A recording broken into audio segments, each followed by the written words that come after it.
Hello everyone, welcome back. We're talking about the development of tongue and thyroid, and in this section we'll deal with the development of the thyroid gland.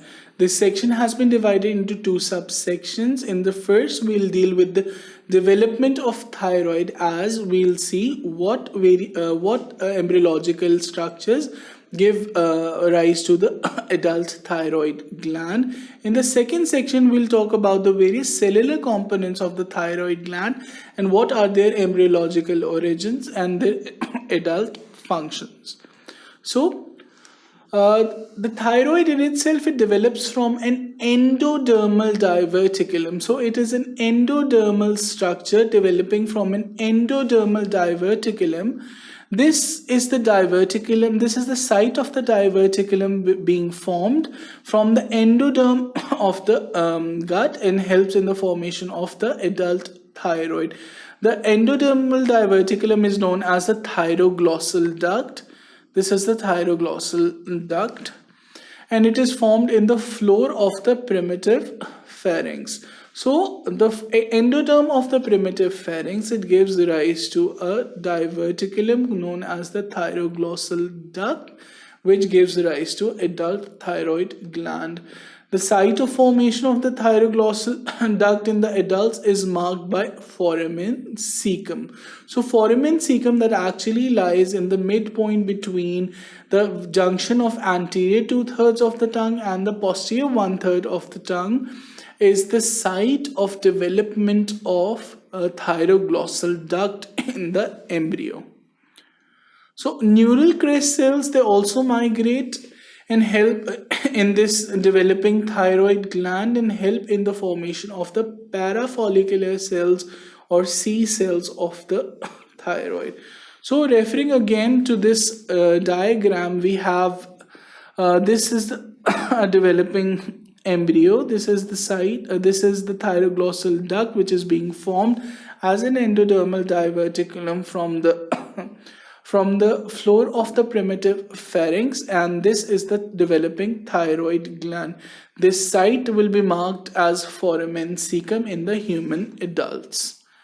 So what is the process of development of the thyroid gland? So first of all, there's an endodermal thickening. The thyroid gland actually begins to develop during the 3rd week of intrauterine life.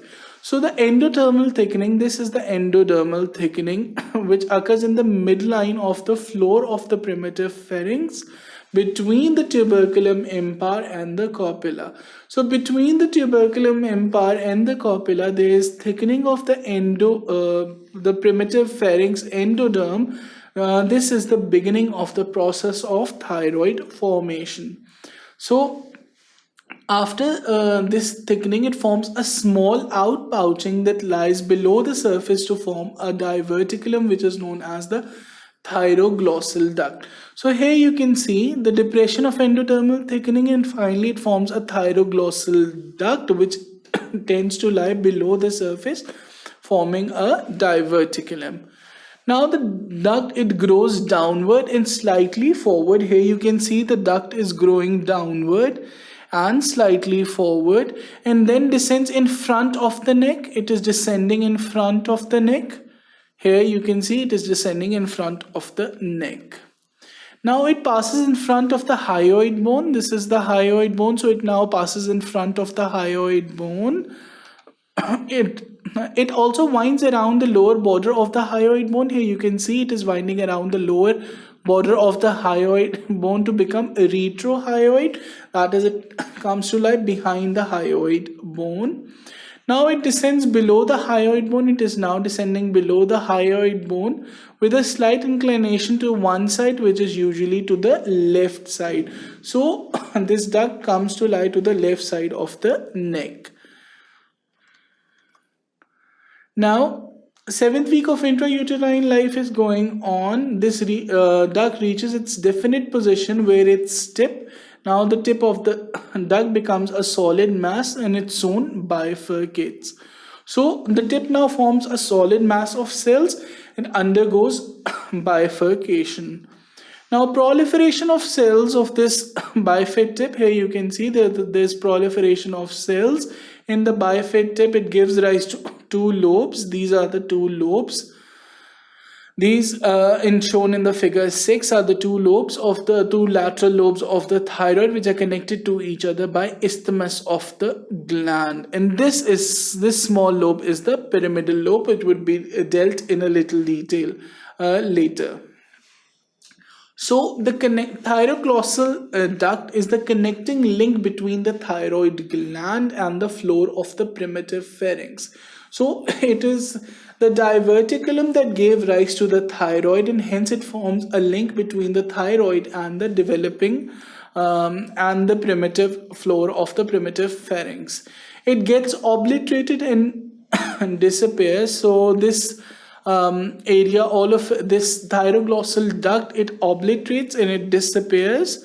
The proximal opening, this is the proximal opening of the thyroglossal duct. It is marked by foramen cecum, which lies on the dorsum of the tongue in the midpoint between the junction of anterior 2/3 and posterior 1/3. So pyramidal lobe, this is the pyramidal lobe of the thyroid. It differentiates from the distal end of the thyroglossal duct. So it is usually formed from the distal end of the thyroglossal duct, and it is often attached to hyoid bone by a band of fibrous tissue or smooth muscle, which is known as the levator glanduli thyroidi. So mostly when this pyramidal lobe is present, it is attached to the hyoid bone with the help of a ligament or a band of smooth muscle. This ligament or band of smooth muscle is known as levator glanduli thyroidi. Now let's talk about the various cellular components of the thyroid gland. So what are the various cellular components that make up this gland? So first of all, we have the thyroid primordium.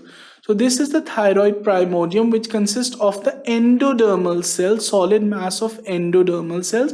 Here you can see the solid mass of endodermal cells in these purple dots. These are the solid masses of endodermal cells. These solid masses of endodermal cells eventually break up into a network of epithelial cords, which is invaded by the surrounding mesenchyme. So here you can see the mesenchymal cords are present. Here in between these cells, the mesenchymal cords are present. So there's a solid mass of endodermal cells which is penetrated by mesenchymal cords. This cord divide the thyroid gland in the smaller cell groups or clusters. So here you can see this is a cluster, this is a cluster. So the thyroid gland has been divided into smaller cell groups and clusters by these fibrous septa that are formed by the developing mesenchyme. Now the lumen, it contains the thyroid follicles. So these are the follicular epithelial cells, and this is the thyroid follicle that is helping in the formation of the colloid. Now the parafollicular cells are actually derived from the neural crest cells that migrate into this area.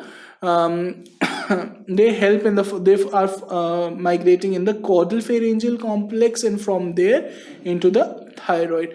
They start producing calcitonin. The C cells, hence the calcitonin hormone.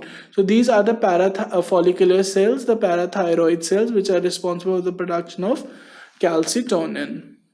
So this was all about this section. In this section, we saw how the development of thyroid takes place, how a thyroglossal duct is formed. The thyroglossal duct was formed by the endodermal outpouching of the primitive pharynx. This endodermal outpouching went through a tortuous course to come to lie in the region of the neck, where it bifurcated and formed two lateral lobes and an isthmus, and sometimes a pyramidal lobe. In histogenesis, we saw there are two types of cells in the thyroid gland: the thyroid cells, which are actually epithelioid cells that are responsible for the production of colloid in the thyroid gland, and then we have the Parafollicular cells or C cells, which are formed by the neural crest cells, which are migrating in the pharyngeal primordia and help in the formation of calcitonin, hence the name C cells. I hope you like this section. For further sections, keep watching sqadia.com.